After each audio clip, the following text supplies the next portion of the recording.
पिछली यूनिट में हमने पढ़ा था जब चार्ज रेस्ट पे हैं, और इसमें पढ़ेंगे हम जब चार्ज मोशन पे होगा और उसको कहते हैं करंट।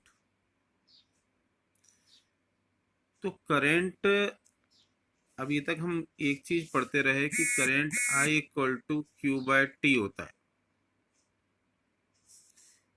इसकी यूनिट कूलम्ब पर सेकंड होगी, जिसको हम एम्पियर कहते हैं। वास्तव में ये बहुत छोटा सा पॉइंट है, इसके अलावा भी बहुत कुछ है इसमें। दो तरीके के करंट रहते हैं। एक होता है हमारा conventional current,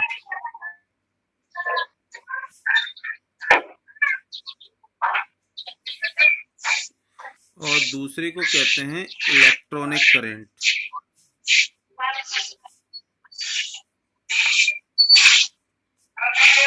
conventional current and electronic current.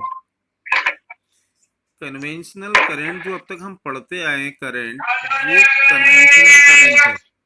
दोनों के लिए इनके लिए फॉर्मूला सेम है, लेकिन जो अभी तक पढ़ते आए हैं वो हमारा क्या है, conventional current.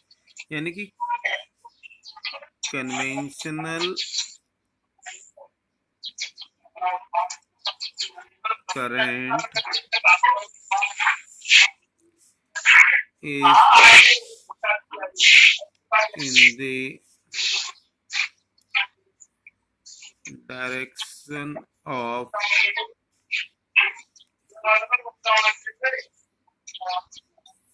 flow of positive charge. अब एक्चुअल में पॉजिटिव चार्ज तो फ्लो कोई करता नहीं है, बेसिकली हमारे नेगेटिव चार्ज इलेक्ट्रॉन्स फ्लो करते हैं। तो इलेक्ट्रॉन्स के against, that is against the flow of electrons,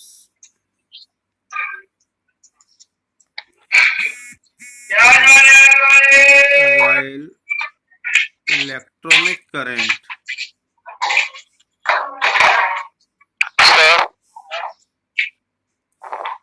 electric current is in the direction of flow of electrons,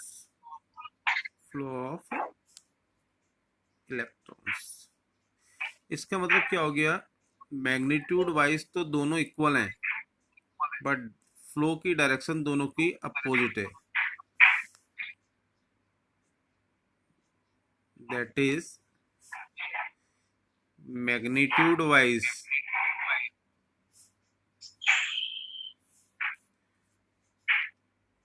conventional and electronic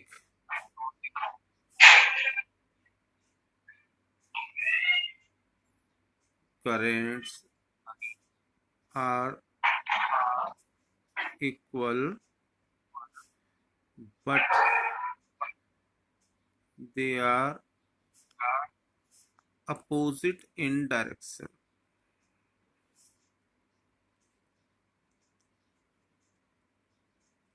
ठीक है।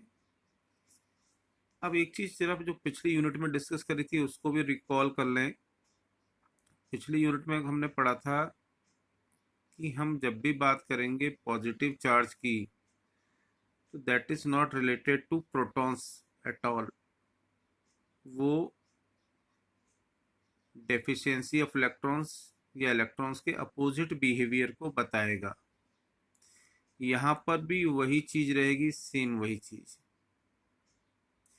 कि जो चीज हम यहाँ कह रहे हैं positive charge, that means electrons के फ्लो के अपोजिट की बात कर रहे हैं। बट हाँ, कुछ पर्टिकुलर सिचुएशन में पॉजिटिव चार्ज एग्जिस्ट भी करता है।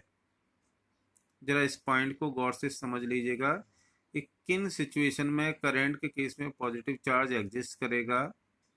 खासतौर से हम इलेक्ट्रोलाइट की बात कर रहे हैं, जो सेल वगैरह के अंदर यूज में आते हैं। तो उसमें नेगेटिव आयंस और पॉजिटिव आयंस दोनों होते हैं। तो उस केस में पॉजिटिव चार्ज का फ्लो भी होता है और नेगेटिव का फ्लो भी होता है। So that were exceptional case, but किसी वायर में हम करंट का फ्लो कंसीडर कर रहे हैं, किसी वायर में करंट का फ्लो देख रहे हैं, तो वो सिर्फ और सिर्फ इलेक्ट्रॉन के थ्रू होगा और मैक्सिमम टाइम हम उसी करंट की बात करते हैं जो किसी वायर में फ्लो कर रहा है। उसी केस में हमारा कन्वेंशनल करंट और इलेक्ट्रॉनिक करंट, ये दो पॉइंट आते हैं। ये हमारा कन्वेंशनल करंट की बात कही थी हमने और ये बात हमारी आई थी इलेक्ट्रॉनिक करंट की। नाउ थोड़ा आगे बढ़े तो हमें कुछ किसी वायर में करंट के फ्लो को डिफाइन करने के लिए कुछ टर्म्स को डिफाइन करना पड़ेगा। उन टर्म्स की डेफिनेशंस को समझते हैं, मीनिंग को समझते हैं और कुछ डायग्राम्स के थ्रू बात करते हैं। इन जनरल लेट्स से मैं एक ये डायग्राम के थ्रू आपको शो कर रहा हूँ। ये कोई वायर का पार्ट ले लिया मैंने, ये इसकी साइड्स वायर है। इतना सा पोर्शन ये समझो कि हमारा पूरा वायर था, हमने उस पूरे वायर में से एक पोर्शन को मैग्नीफाई कर लिया। अभी ये किसी बैटरी से कनेक्टेड नहीं है। इनिशियली जो कंडीशन बता रहा हूँ ये किसी भी बैटरी से कनेक्टेड नहीं है। तब क्या होगा? जब ये किसी भी बैटरी से कनेक्टेड नहीं है तो इसके अंदर इलेक्ट्रॉन्स का मूवमेंट ऐसे होगा रैंडमली। यहाँ से कोई यहाँ चला, हो सकता है यहाँ चले गया, फिर यहाँ आ जाएगा, फिर यहाँ आ जाएगा, ऐसे चलता रहेगा। रैंडम मूवमेंट होगा, कोई कभी इधर जाएगा कभी इधर जाएगा। ये क्यों हो रहा है? इलेक्ट्रॉन का मूवमेंट ऐसा क्यों हो रहा है? क्योंकि इसके अक्रॉस पोटेंशियल डिफरेंस जीरो है। इसके अक्रॉस पोटेंशियल डिफरेंस जीरो है, जिसके कारण इलेक्ट्रिक फील्ड भी जीरो है। पोटेंशियल डिफरेंस जीरो होने के कारण इलेक्ट्रिक फील्ड भी जीरो है। जब इलेक्ट्रिक फील्ड जीरो है तो यहाँ के इलेक्ट्रॉन पे कोई फोर्स नहीं लग रहा बाहर से। इलेक्ट्रॉन्स पे बाहर से कोई फोर्स नहीं लग रहा, इसका मीनिंग क्या हो गया कि इलेक्ट्रॉन यहाँ से चला, जब तक उसको जगह मिली चलता गया और बाद में किसी और इलेक्ट्रॉन से, लैटिस से, एटम से टकराया तो उसने अपनी डायरेक्शन बदल ली और ये काम लगातार चलते रहता है। तो इस कारण इसमें किसी भी क्रॉस सेक्शन में मैं बात करूं तो जितने इलेक्ट्रॉन राइट की तरफ जा रहे हैं उतने ही इलेक्ट्रॉन लेफ्ट की तरफ जा रहे हैं। जितने इलेक्ट्रॉन राइट की ओर जा रहे हैं उतने ही इलेक्ट्रॉन्स लेफ्ट की ओर जाएंगे, तो नेट करंट फ्लो क्या हो जाएगा? Zero.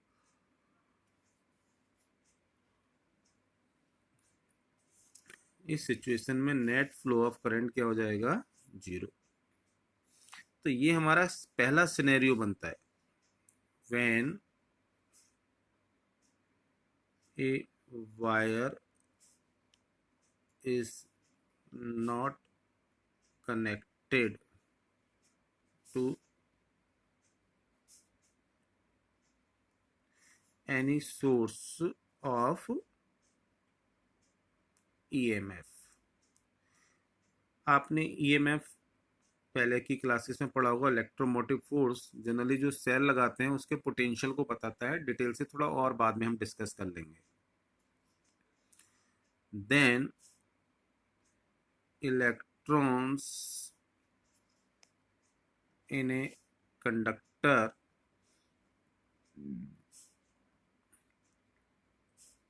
moves randomly in it and collide मतलब collision with one another and with other atoms oblique lattices. ये इसका लगातार इन चीजों से टक्कर बनती रहेगी। Therefore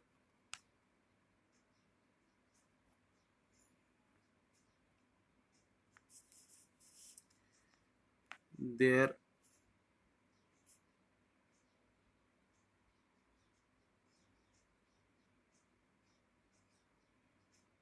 speed as well as direction continuously changes। उसकी स्पीड और डायरेक्शन दोनों लगातार बदलती जाएगी। ये बात हमने अभी तक कही है।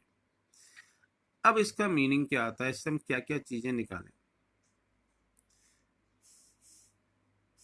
10 2-3 बातें हमारी खास तौर से नोट करने की हैं। नंबर 1 पॉइंट कि net flow of charge across any cross section is 0। ये जो बात यहाँ पे हम कह रहे थे ना कि जितने राइट पे जाएंगे उतने ही लेफ्ट पे जाएंगे ऑन एन एवरेज, तो वही बात हमने यहाँ कही है कि net flow of charge across any cross section is 0।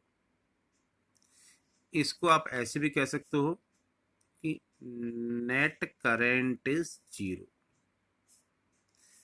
हमें पता है हम किसी भी मेटल के पीस को छूते हैं तो उसमें कोई करंट नहीं मिलता हमें, जबकि जो एक कंसेप्ट बताया उसके अकॉर्डेंस में तो इलेक्ट्रॉन्स लगातार मूव कर रहे हैं, तो फिर करंट डेवलप क्यों नहीं हो रहा। तो बड़ा सिंपल सा रीजन है कि in absence of any source net flow of charge क्या होगा, 0। दूसरी बात, यहाँ पे कुछ नए टर्म हम डिफाइन करेंगे। वो नए टर्म्स क्या हैं, जरा उस पर ध्यान दीजिए। एक है रिलैक्सेशन टाइम।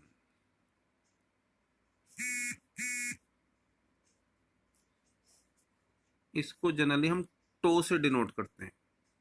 टॉर्क वगैरह के सिंबल ले रहे थे ना, ऐसे ही वही सिंबल टो।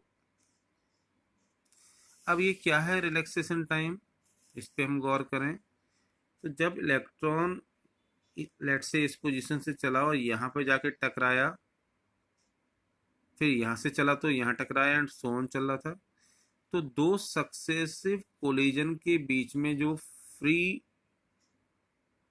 ये मूव कर रहा था, जितने टाइम ये फ्रीली मूव करा है वो टाइम कहलाएगा उसका रिलैक्सेशन टाइम। अब ऐसे बहुत सारे कोलिजन होते हैं तो इसलिए हम इसको एवरेज में ले लेते हैं। दी एवरेज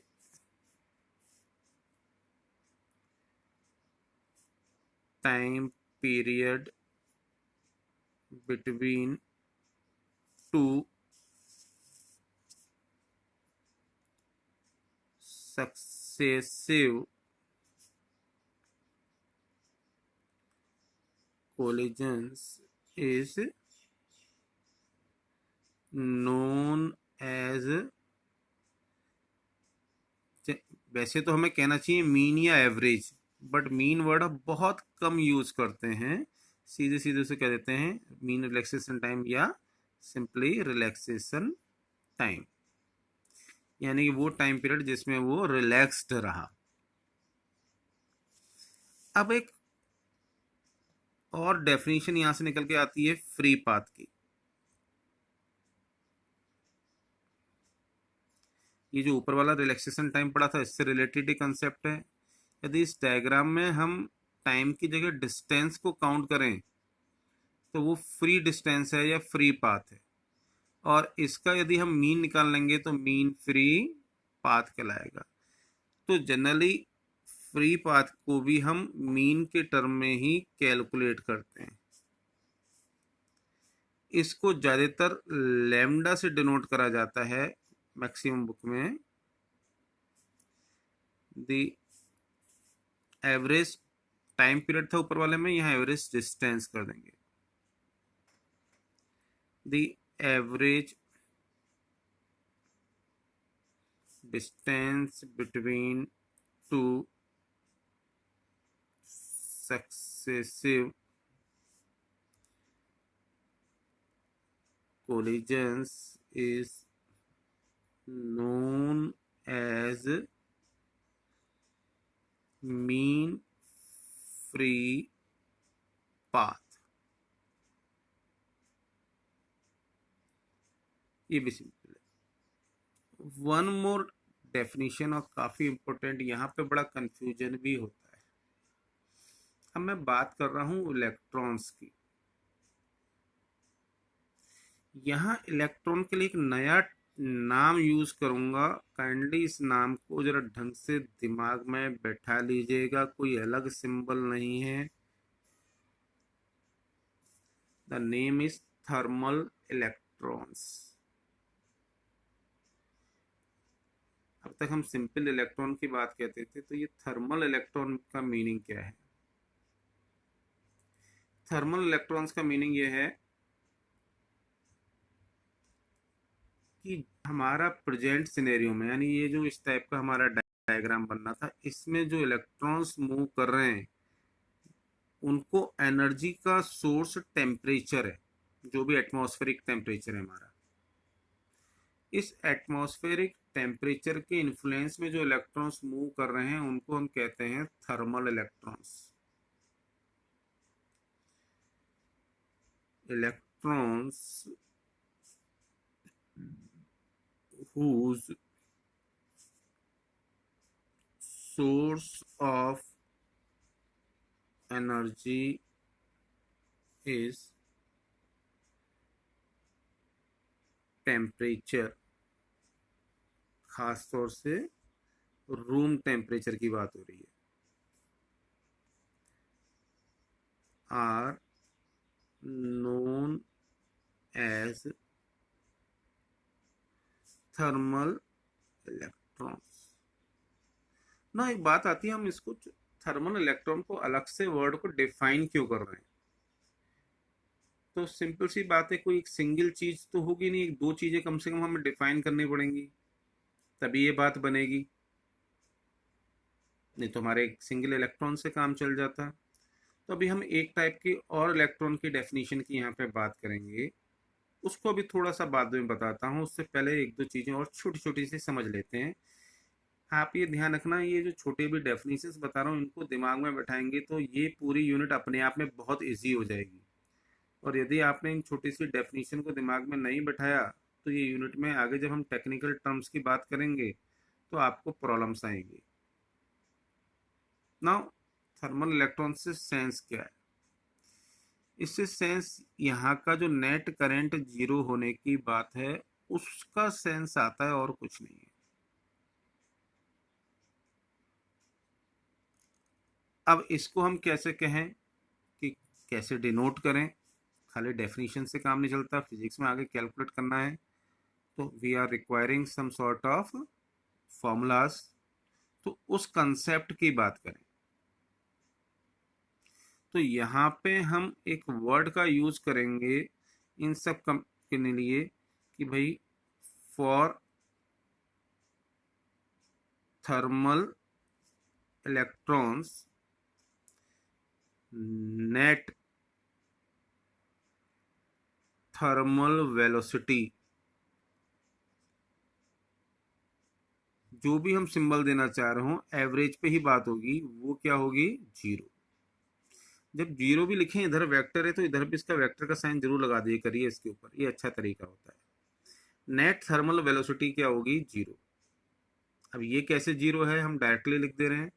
तो भाई यहाँ पे कुछ इलेक्ट्रॉन्स राइट जा रहे थे, कुछ लेफ्ट जा रहे थे, तो वेलोसिटी क्या होती है?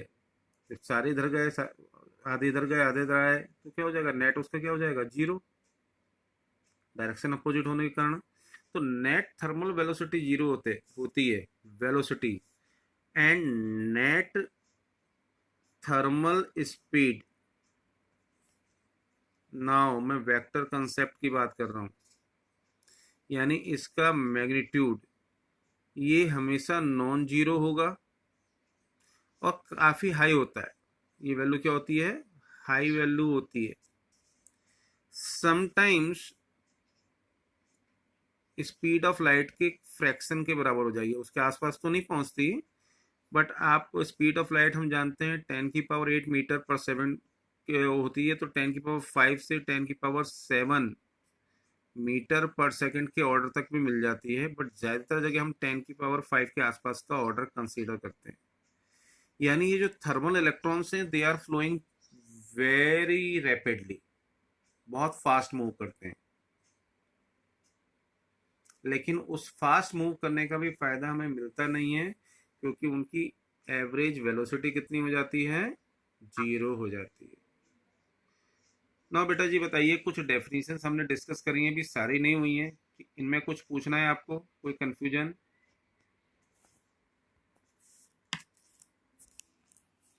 स्टूडेंट्स बेटा कोई बात पूछनी है? No sir. बेटा ये बहुत सारी डेफिनेशन हैं, इनको जरा ढंग से चेक कर लीजिएगा, दिमाग में बैठा लेना। कोई भी कंफ्यूजन होता है मुझसे आप पूछ लीजिएगा, मैं अकॉर्डिंगली आपके साथ डिस्कस कर लूँगा।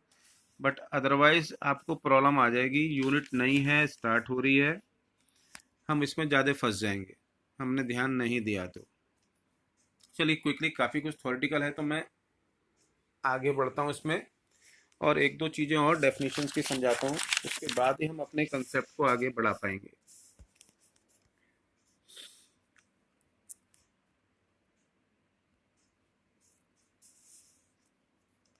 बेटा जी जो अगला कंसेप्ट इसमें आता है उसको कहते हैं हम ड्रिफ्ट। इस वर्ड को ध्यान देना। ड्रिफ्ट का मतलब होता है चलाना। किसी चीज़ को पकड़ के जब चलाते हैं तो उसके लिए हम वर्ड यूज़ करते हैं ड्रिफ्ट। तो यहाँ हमारा वर्ड आ जाएगा ड्रिफ्ट इलेक्ट्रॉन्स। पहला कौन सा वर्ड था? Thermal electrons. अब वर्ड आ जाएगा ड्रिफ्ट इलेक्ट्रॉन्स। अब ये कंसेप्ट कब डेवलप होगा?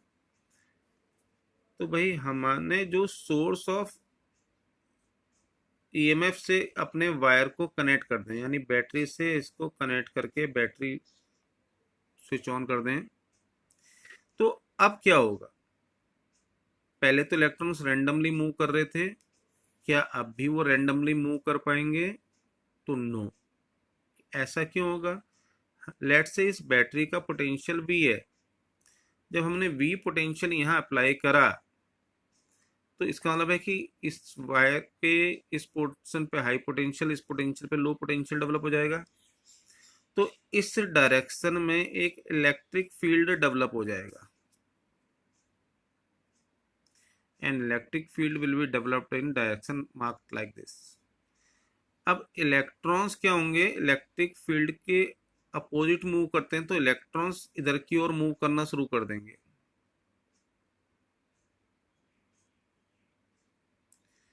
Electrons will start moving like this. अब इसका इम्पैक्ट क्या होगा? क्या इनका आपस में कोलिजन नहीं होगा? तो भाई बिल्कुल होगा, आपस में अभी भी ये कोलाइड करेंगे, बट जब टक्कर के बाद उठेंगे इस फोर्स के कारण, इलेक्ट्रिक फील्ड के कारण लगने वाले फोर्स के कारण, तो ये सारे के सारे एक ही डायरेक्शन में चलने के लिए मजबूर होंगे, क्योंकि इनके ऊपर फोर्स लग रहा है। पहले सिनेरियो में फोर्स नहीं लग रहा था, सिर्फ इस सिनेरियो में फोर्स लग रहा है। तो ये जब एक डायरेक्शन में उठ के चलते हैं तो इनकी एवरेज स्पीड भी कम हो जाती है और एवरेज वेलोसिटी नॉन जीरो हो जाती है। इस सिस्टम में जो धक्का मार के चलाने वाले इलेक्ट्रॉन्स हैं इनको हम कहते हैं ड्रिफ्ट इलेक्ट्रॉन्स। तो एक बार इनको जरा डिफाइन कर लें। When the wire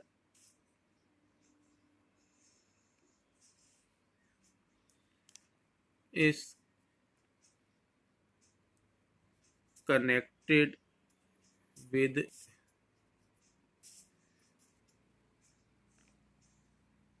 a source of EMF, source of EMF मतलब battery. Source of EMF word किसके लिए लेते हैं हम? बैटरी के लिए वर्ड लेते हैं।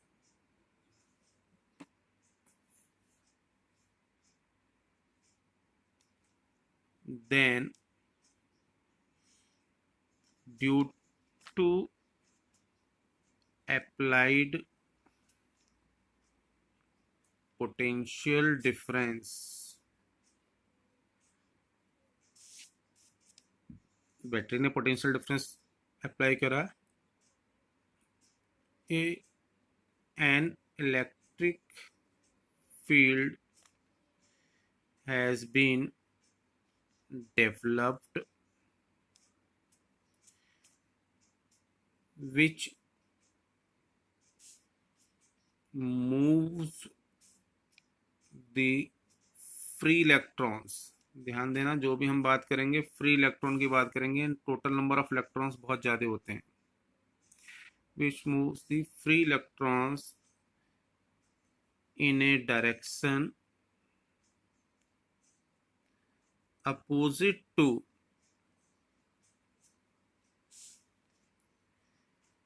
applied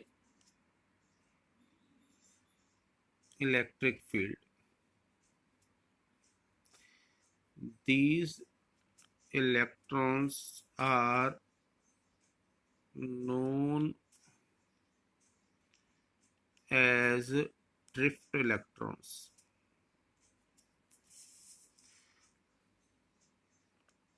Their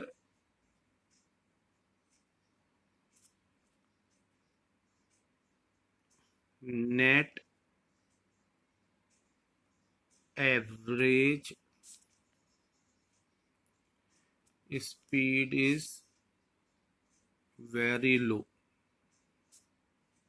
ये रफली 10 की पावर -3 से 10 की पावर -5 मीटर पर सेकंड के ऑर्डर में आ जाती है।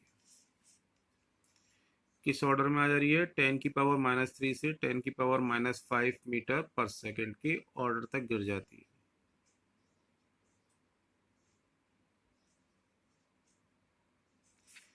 ठीक है, लेकिन फिर भी हमारा करंट बहुत तेजी से फ्लो करता है। ये गिर क्यों रही है? क्योंकि बार बार टकरा के एक ही डायरेक्शन में चलना पड़ रहा है, तो इतनी जगह नहीं मिलती इन्हें। पहले तो जहां जगह मिल रही थी चले जा रहे थे, अब इनको जाना है एक पर्टिकुलर डायरेक्शन में, इसके कारण प्रॉब्लम आती है ना। क्वेश्चन आता है जब इनकी एवरेज स्पीड इतनी कम है तो हम जैसे ही स्विच ऑन करते हैं हमारे इलेक्ट्रिकल अप्लायंसेस ऑन क्यों हो जाते हैं? तो जरा इसको समझते हैं। बड़ा कॉमन कंसेप्चुअल क्वेश्चन भी है, कई बार पूछा जाता रहता है। गौर से समझना इसी डायग्राम के थ्रू। जैसे हमने इस की को ऑन करा तो इमीडिएटली पोटेंशियल डिफरेंस के कारण इलेक्ट्रिक फील्ड अप्लाई हो जाता है इसके टर्मिनल्स के अक्रॉस। तो जो इलेक्ट्रॉन इस तरफ है वो इधर की ओर चलने लगेगा, फिर उसके पीछे वाला आएगा and so on. In electrons को मूव करने में तो काफी टाइम लगेगा, लेकिन ध्यान दें कि इस नेगेटिव टर्मिनल ऑफ बैटरी से निकला इलेक्ट्रॉन को पूरा राउंड घूमने में बहुत टाइम लगेगा, लेकिन लगातार रास्ते में इलेक्ट्रॉन्स भरे पड़े हैं जो पहले की इधर उधर घूम रहे थे। अब उन्होंने सबने लगातार एक डायरेक्शन में चलना शुरू कर दिया तो इमीडिएटली एक करंट फॉर्म हो जाता है। अब इलेक्ट्रिक फील्ड जो डेवलप होता है वो स्पीड ऑफ लाइट से डेवलप होता है, ये इसकी एक प्रॉपर्टी है। तो इसलिए करंट भी स्पीड ऑफ लाइट से डेवलप हो जाता है, फ्लो करने लगता है। But remember, current speed of light से फ्लो करने जरूर लगता है, लेकिन इलेक्ट्रॉन्स फ्लो नहीं कर रहे हैं। इलेक्ट्रॉन सारे जो हमारा वायर है उसमें भरे पड़े हैं, फ्री इलेक्ट्रॉन्स, तो वो एक डायरेक्शन में चलने लगते हैं, हमें उसका बेनिफिट मिलने लगता है। बट कोई पर्टिकुलर इलेक्ट्रॉन बहुत तेजी से चल के एक एंड से दूसरे एंड पे पहुंच जाए, ये पॉसिबल नहीं है।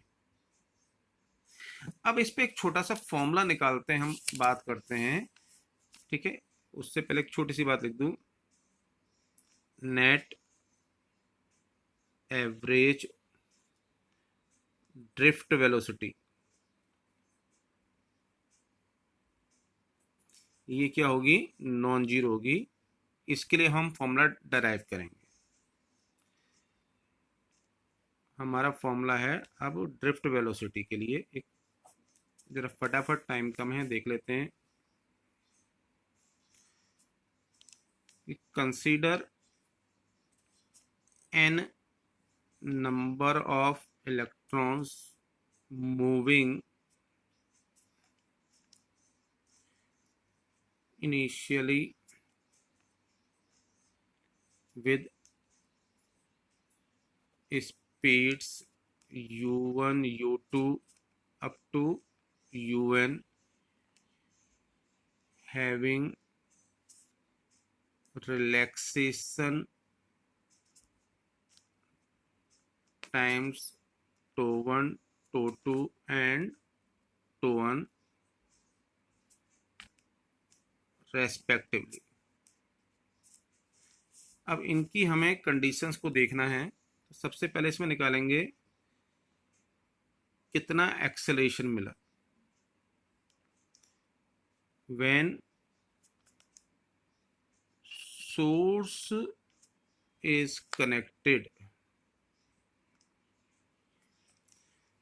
then force on electrons F equal to Q E के हिसाब से ई ई, एंड मास के टर्म में F equal to M A. On comparing, इनका कंपेरिजन करें तो M A equal to E E, that means A equal to E E by M. ये हमारा एक्सेलरेशन होगा स्केलरली, वेक्टोरियली बाद में लिख लेंगे इसको। तो बाय इक्वेशन ऑफ मोशन, कौन सी, फर्स्ट इक्वेशन की बात कर रहा हूं, v equal to U plus A T के हिसाब से हम लिखें तो v1 speed, u1 a same रहेगा, ये हो जाएगा τ1 हर एक के लिए। v2 equal to u2 plus a22 and so on, चलते रहेगा। ये n टाइम्स आएगा। इनको ऐड कर दें एंड डिवाइड भी साथ साथ कर दें n से। इसका क्या मीनिंग है, कैसे करें, v1 plus v2 up to vn, u वाले टर्म को एक साथ कर लिया, u1 plus u2 up to un, और बाकी में से हमने a कॉमन लिया, τ1 प्लस τ2 अप टू n। दूसरा काम क्या कहा आपसे, डिवाइड बाय n, तो यहाँ भी डिवाइड बाय n कर दिया, यहाँ भी डिवाइड बाय n कर दिया, यहाँ भी डिवाइड बाय n कर दिया। अब गौर से समझिएगा टर्म, ये क्या थी, इंडिविजुअल ड्रिफ्ट वेलोसिटीज थी, तो उसका एवरेज हो गया, तो ये हो जाएगा एवरेज ड्रिफ्ट वेलोसिटी, जिसके लिए हम ये फॉर्मूला डेराइव कर रहे हैं। एवरेज ड्रिफ्ट वेलोसिटी, इसको नाम दे देंगे vd। ये हो जाएगा टर्म जीरो, ये क्या हो गई, एवरेज थर्मल वेलोसिटी। ए, ये हो जाएगा एवरेज रिलैक्सेशन टाइम, जिसको कह देंगे हम टो। तो vd ड्रिफ्ट वेलोसिटी, vd, ए की वैल्यू ऊपर से रख दें हम, ई ई टो बाय एम, और इसको हम वेक्टोरियली लिखना चाहें, vd इक्वल टू माइनस ई ई, इस पे ई पे वेक्टर साइन होगा, टो बाय एम, क्योंकि इलेक्ट्रिक फील्ड के अपोजिट मूव करता है इलेक्ट्रॉन।